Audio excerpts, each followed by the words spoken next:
आज जो union budget आया है उसके इम्पैक्ट के एनालिसिस करने के लिए हम लोग यहाँ पर फिर से एक बार आए हैं। और आज हमारे साथ में हैं सीए आर के शुक्ला जी, जो शुक्ला सर के नाम से विख्यात है कानपुर में, और सीए कैलाश मिश्रा जी। स्वागत है मित्रों हमारे YouTube channel A deep dive by Deep Mishra में। और हम लोग बजट का इम्पैक्ट, उसकी एनालिसिस कर रहे हैं कि किन किन लोगों के ऊपर क्या क्या इम्पैक्ट रहेगा, करदाताओं के ऊपर क्या इम्पैक्ट रहेगा, कर सलाहकारों के ऊपर क्या इम्पैक्ट रहेगा, या जनरल पब्लिक के ऊपर, मतलब व्यवसायियों के ऊपर, व्यापारियों के ऊपर।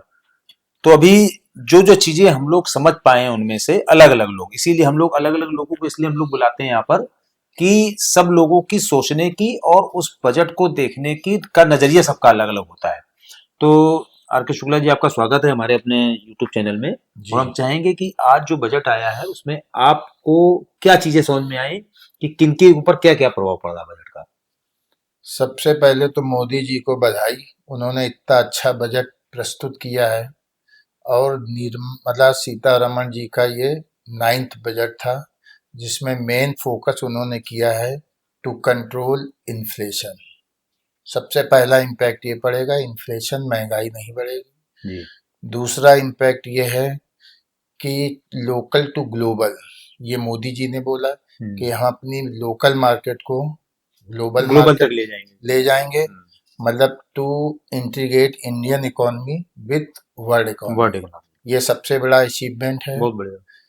नेक्स्ट इसमें सबसे इम्पोर्टेंट जो है, रक्षा बजट हमारा 1,01,000 करोड़ से बढ़ा दिया गया, जो पिछली बार की तुलना में 21% ज़्यादा है। तो इसके बाद में सबसे ज़्यादा फोकस किया गया कैपिटल एक्सपेंडिचर पे। कैपिटल एक्सपेंडिचर से हमारा इंफ्रास्ट्रक्चर बढ़ेगा, जिससे त्वरित मतलब इमीडिएट एम्प्लॉयमेंट मिलेगा। हाँ। और जब इंफ्रास्ट्रक्चर बन के तैयार हो जाएगा, इसके बाद भी लोगों को रोजगार मिलेगा। परमानेंट रोजगार हाँ, मिलेगा। तो ये शॉर्ट टर्म बजट नहीं है, ये लॉन्ग टर्म बजट है। और कहीं कहीं पे इसका इम्पैक्ट शॉर्ट टर्म पे भी पड़ेगा कि जैसे ही इंफ्रास्ट्रक्चर शुरू होगा, लोगों को तुरंत रोजगार मिलना चालू हो जाएगा। इसके बाद में जो सबसे इम्पोर्टेंट है, भारत को दुनिया का डाटा सेंटर बनाना। हाँ, हाँ, हाँ। जो डाटा सेंटर बनेगा भारत में, उसमें लोगों को रोजगार मिलेगा। और जो डाटा सेंटर लगाएगा, इंस्टॉल करेगा, उसको 2047 तक उसकी इनकम कर मुक्त रहेगी, मतलब एग्जेम्प्ट फ्रॉम टैक्स रहेगा। सबसे बड़ा अचीवमेंट ये। और हर जिले में गर्ल्स हॉस्टल खोले जाएंगे, जो स्टेम के नाम से है। स्टेम का मतलब हो गया science, technology, engineering and maths. ये छात्राओं के लिए, यानी एजुकेशन के मामले में ये बजट आया। जैसे लोग कहते हैं एजुकेशन में क्या दिया, तो ये छात्राओं के लिए वुमेन एम्पावरमेंट हो गया या वुमेन डेवलपमेंट हो गया। नेक्स्ट इस बजट में जो दिया गया है, जैविक या जेनेटिक दवाइयां हैं। ये हेल्थ इशू पे भी आया है, उसको प्रमोट किया जाएगा। पशुपालन के लिए लोन दिया जाएगा, मछली पालन के लिए लोन दिया जाएगा। ऐसा कोई भी क्षेत्र नहीं है जो इस बजट में कवर ना किया गया हो। इस बजट में हर चीज कवर की गई है। कुछ हाइलाइट्स हैं बजट की, वो हम बता देते हैं। बिल्कुल। कैंसर की 17 दवाइयां सस्ती करी गई हैं। हटा दी गई। 7 दवाइयां ऐसी हैं जो गंभीर बीमारियों से रिलेटेड हैं, वो सस्ती कर दी गई हैं। इसके बाद में बजट जो है, अब तक का ये सबसे बड़ा बजट है। इसका करीब एक्सपेंडिचर है 53.5 लाख करोड़। 53.5 लाख करोड़। अच्छा, इसमें एक चीज और ये की गई कि जो बजट डेफिसिट थी, पिछली बार 4.5 रखी गई थी, इस बार 4.3 है। तो बजट डेफिसिट भी कम की गई है। तो इसका मतलब कहीं ना कहीं भारत में डेवलपमेंट हो रहा है। जैसे लोग कहते हैं कि इस बजट में किसी को कुछ नहीं मिला, बड़े लोगों को मिला। इस बजट का अगर आप गहन अध्ययन करेंगे तो इसमें हर वर्ग को कुछ न कुछ मिला ही है। बिल्कुल ठीक बात। और बजट से हमें ये उम्मीद करनी चाहिए कि बजट जो हमें दे रहा है, तो उसके बदले में हम बजट को, जैसे इनपुट, बजट से हमें इनपुट मिला, हाँ, तो हम अपनी कंट्री के लिए आउटपुट क्या देते हैं, ठीक बात ये है, भी हमें ध्यान में रखना चाहिए, सिर्फ ठीक बात। लेना ही नहीं चाहिए। ठीक बात है। नेक्स्ट इसमें हमारा आता है कि जो सस्ते हुए हैं, जूते हैं, सीएनजी हैं हाँ, और सोलर सिस्टम, ये हाँ, सस्ते भी हुए हैं। हाँ, हाँ, अच्छा, इसमें इस मतलब इम्पोर्ट ड्यूटी हाँ कम की गई होगी। हाँ, और महंगे जो हुई हैं हाँ, वो जो जीवन को खराब करने वाली है, हाँ, हाँ, शराब जैसे, हाँ, वो चीज महंगी कर दी गई है, तो ठीक, कहीं ना कहीं इसका इम्पैक्ट हेल्थ पे भी पड़ेगा। ठीक बात है। अच्छा, इसके बाद में जो टैक्स में चेंज आया है, हम्म, टैक्स को और इजी कर दिया है। पहले तो 12 लाख तक की इनकम एग्जेम्प्ट ही थी, इस बार टैक्स में इन्होंने सजा का प्रावधान हटा दिया है। हाँ, आप किसी को जेल सजा को नहीं, पेनाल्टी में ज्यादातर चीजें हाँ, सजा में कर दिया। अब जेल नहीं जाना पड़ेगा, और उस सजा के बदले में आप जुर्माना भर दें और सजा मुक्त हो जाए। ठीक बात है, जो ये सबसे अच्छी बात आई है। ठीक बात है। अगर आपके डॉक्यूमेंटेशन में कोई कमी है तो उसके लिए भी आप पेनाल्टी दें, हाँ, जेल जाने की जरूरत जेल जाने नहीं है। फिर पेनाल्टी पे जो इंटरेस्ट लगता था, वो इंटरेस्ट भी हटा दिया है इन्होंने, और अपना आप रिटर्न जो पहले दिसंबर तक रिवाइज कर सकते थे, वो अब 31 मार्च तक रिवाइज कर सकते हैं। तो टैक्स में पहले भी बहुत छूट दी गई थी, अब भी टैक्स करदाताओं को रियायत यानी रिलीफ दी गई है, वो हमें दिखती नहीं है तुरंत बजट में। प्रोसीजर रिलीफ दी गई है। हाँ, हाँ, ठीक बात। इसके बाद में नेक्स्ट है विदेशी, अगर हम विदेश में टूर करते हैं या विदेश ट्रेवल करते हैं या विदेशी सैलानी हैं, तो उनके ऊपर जो TCS 5% था वो 2% कर दिया गया है, तो ये एक रियायत मिली है। नेक्स्ट इसमें दिया गया है, अगर आपकी कोई अनडिस्क्लोज्ड इनकम है, हाँ, छुपी हुई इनकम है जो आप अब नहीं दिखा पाए हैं, तो उसमें पहले 78% टैक्स था, अब 30% 30% टैक्स कर दिया गया। ठीक तो बात। सबसे अच्छा ये कि ये प्रोविजन आ गया कि अगर आपके अनडिस्क्लोज इनकम है ठीक बात तो आप उस पे 30% तक टैक्स दे के बच सकते हैं। नेक्स्ट है हमारा फेमा एक्ट। फेमा एक्ट 2003 जो बहुत पुराना हो चुका उनको है, ठीक किया जाएगा। उसमें भी बदलाव किए जाएंगे। ठीक बात है। इसके बाद रिवाइज रिटर्न हम आपको बता चुके हैं। ठीक बात। जैविक दवाई के बारे में भी बता चुके हैं।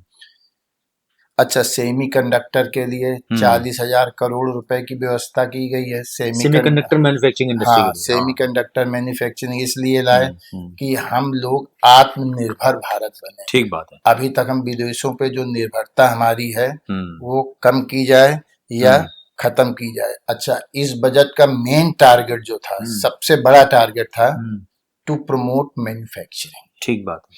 तो जब मैन्युफैक्चरिंग बढ़ेगी हमारी तो एम्प्लॉयमेंट भी बढ़ेगा, एम्प्लॉयमेंट जब बढ़ेगा तो इनकम भी बढ़ेगी, जब इनकम बढ़ेगी तो और मार्केट में हम लोग एक्सपेंड कर पाएंगे।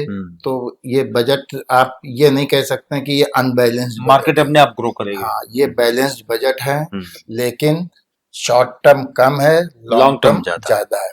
अच्छा, जब इंफ्रास्ट्रक्चर डेवलप होगा तो हम लोगों के जो व्हीकल्स मार्केट है वो भी बढ़ जाएगी, कार की डिमांडें बढ़ जाएंगी। तो ये ऑटोमोबाइल्स वाले जैसे कहें हमें नहीं कुछ मिला, तो जब इंफ्रास्ट्रक्चर डेवलप्ड होगा तो अपने आप ऑटोमेटिक व्हीकल्स मार्केट बढ़ेगी। ठीक बात है। अच्छा, इसमें दिव्यांगों के लिए जो हैंडीकैप्ड हैं, उनके लिए भी एक बहुत अच्छा प्रोविजन आ गया कि उनको इंडस्ट्रियल ट्रेनिंग दी जाएगी। तो दिव्यांग या हैंडीकैप्ड लोग जो हैं, जो वो निर्भर थे, अब वो आत्मनिर्भर हो जाएंगे। जब उन्हें इंडस्ट्री की ट्रेनिंग दी जाएगी तो वो इंडस्ट्री में जॉब भी कर सकेंगे, सेल्फ एम्प्लॉयड हो जाएंगे। कंटेनर के लिए एक प्रोविजन आया, कंटेनर के लिए 10,000 करोड़ रुपए की व्यवस्था की गई है कंटेनर मैन्युफैक्चरिंग के लिए। हाँ, तो ये एक तरीके से मेरा जो बजट है वो मैन्युफैक्चरिंग को भी प्रमोट कर रहा है, इंफ्रास्ट्रक्चर को भी प्रमोट कर रहा है, और लोकल मार्केट को ग्लोबल मार्केट से जोड़ भी रहा है। और एजुकेशन के मामले में भी बजट में प्रोविजन किया गया है। जो गर्ल्स हॉस्टल हर जिले में बनाए जाएंगे उसकी भी पूरी व्यवस्था की गई है।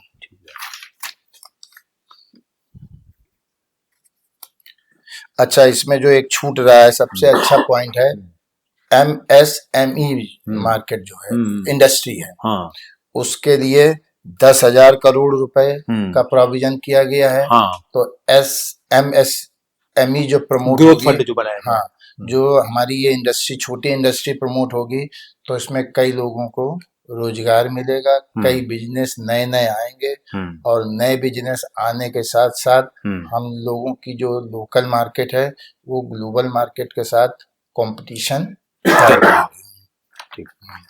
ठीक, कलर जी, आपको कुछ बिंदु ऐसे समझ में आ रहे हैं जो बजट में आप डिस्कस कर सकते हो, बता सकते हो लोगों के फायदे के लिए या नुकसान के लिए भी हो, तो भी मतलब क्या इम्पैक्ट पड़ रहा है उसका बजट का?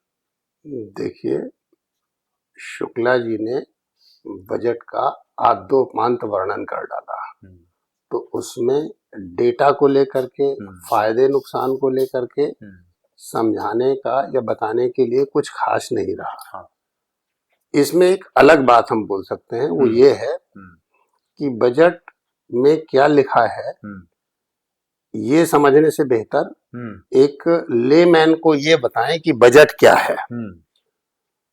तो बजट धीरे धीरे सुन करके हम लोग बजट तो जानने लगे, कभी ये नहीं देखा कि बजट एक्चुअली क्या है, हम उसके लिए इतना इंटरेस्टेड क्यों हैं। बजट कोई खास चीज नहीं है, ये सरकार द्वारा इस बात का लेखा जोखा है कि आने वाले वर्ष में हमारे पास पैसा कहाँ से आएगा और हम वो खर्च कैसे करेंगे। ठीक बात है। सामान्य जन भी ये काम करता है। शुक्ला जी ने विधिवत तरीके से बताया सरकार की मंशा क्या है और खर्चा क्या करेगी। बजट को 3 तरीके से समझा जाना चाहिए। पहली बात तो सरकार की मंशा क्या होती है, और दूसरी बात इससे कौन कौन से लोग इंटरेस्टेड होते हैं। सरकार की मंशा एक पक्ष हो गया, दूसरा उद्योग के लोग जो हैं वो ये देखते हैं कि बजट में हमारे लिए क्या प्राविधान है जिसमें या तो हम अपने एग्जिस्टिंग उद्योग में कुछ लाभ ले सके, कुछ एक्सपेंशन कर सके, और तीसरा वर्ग होता है जो कर देने वाला वर्ग है। कर देने वाले वर्ग में केवल डायरेक्ट टैक्स वाला, क्योंकि इनडायरेक्ट टैक्स वाला तो उसकी मजबूरी है कि अगर वो चीजें कंज्यूम करेगा तो किसी भी हाल में वो देगा। तो रिलेवेंस जो है, जो इतने लोग आतुर होते हैं, बजट प्रस्तुत होता है, इसमें चर्चा पर चर्चा होती है, अगर इसमें आप देखें तो कुल कितना बड़ा वर्ग प्रभावित होता है, तो बहुत छोटा तबका है। सरकार तो बनाती है, जानती है, उसको प्रभावित न प्रभावित से कोई, उसको तो एग्जीक्यूट कराना है। उद्योगों को उसमें अपना लाभ ढूंढना है। केवल वो डायरेक्ट टैक्स का वर्ग जो सोचता है कि अब मुझसे कितना ज्यादा जाना है, उसको मिलना तो कुछ नहीं है, क्योंकि उसको टैक्स देना है। और टैक्स सरकार ने कितना देना है? इतिहास में आज तक कभी सरकार ने टैक्स कम नहीं किया। टैक्स कम कभी नहीं किया गया, कभी स्लैब बढ़ाने का धोखा दिया गया, जो कि अगर देख लिया जाए तो महंगाई के साथ अगर उसको एसिमुलेट कर लिया जाए तो कभी भी उसको टैक्स को घटाया नहीं गया। तो हमेशा ये जो छोटा सा वर्ग है, अगर मुझे परसेंटेज में देखा जाए तो शायद 1-1.5% निकल के आएगा। ये वो लोग हैं जो उसमें देखते हैं अब इस बजट से हमको कितना देना पड़ेगा। तो इस दफे सरकार ने कुछ ऐसा नहीं किया है कि उसकी जेब से बहुत ज्यादा निकालने का मैं अपनी चीज नहीं दिखाई है। और जो शुक्ला जी ने कहा उसी में ये बातें एकनिष्ठ हैं कि चूंकि कैपिटल एक्सपेंडिचर 12,20,000 करोड़ रुपए का उन्होंने रखा हुआ है, तो इससे आने वाले समय में जब हमारे पास 20 वाटरवेज बन जाएंगे, डेडिकेटेड फ्रेट कॉरिडोर के लिए और अरेंजमेंट है, फास्ट ट्रैक्स और बन रहे हैं, तो देश को गति मिलेगी। और इस गति देने में कैपिटल एक्सपेंडिचर करना ही होता है। लेकिन जब बजट में आउट गो देखते हैं, फंड आउट गो देखते हैं, तो इसमें इंटरेस्ट का इतना बड़ा सेगमेंट है कि सच बात यह है कि सरकार के हाथ में भी करने का कुछ नहीं है। ये बजट इस बात की परिणति आती है कि हमको पीछे से कितना मिला है और हम उसको आज कितना बैलेंस करने की स्थिति में है। आज बजट का जो टोटल आउटगो है उसका सबसे बड़ा परसेंटेज जो है वो रक्षा के बाद इंटरेस्ट का है। रक्षा के बाद इंटरेस्ट का है। तो इसलिए बजट में नई राइटिंग कर ली जाए, नया ड्राफ्ट कर दिया, नई सोच कर ली जाए और कुछ लोगों को खुश होने की व्यवस्था न करी जाए, ये जरूर इस दफे ध्यान में दिया गया है। लॉन्ग टर्म प्लानिंग करी गई है, इंफ्रास्ट्रक्चर के लिए किया गया है, ये चीजें हैं और कुछ खास है नहीं बजट में। वो 1% तबका इस दफे बहुत निराश नहीं हुआ है। ठीक बात है। तो हमें लग रहा है कि बजट, जैसे शुक्ला जी ने तो बजट के मतलब सारे प्रावधानों को, मतलब हमें लगता है कि लगभग सारी घोषणा, सब चीजों की चर्चा की, और कैलाश जी ने मोटे तौर पर ये बताया कि बजट वास्तव में होता क्या है, क्यों बजट दिया जाता है, बजट बनाने का कारण क्या है, क्यों बजट बनना चाहिए। तो आज हम लोग इस चर्चा को यहीं विराम देते हैं और आगे और भी अपने जो मेहमान होंगे उनसे हम लोग मिलते रहेंगे, उनसे हम चर्चा करते रहेंगे। आप लोगों का यहाँ पर हमारे YouTube चैनल पर आने के लिए बहुत बहुत धन्यवाद। धन्यवाद।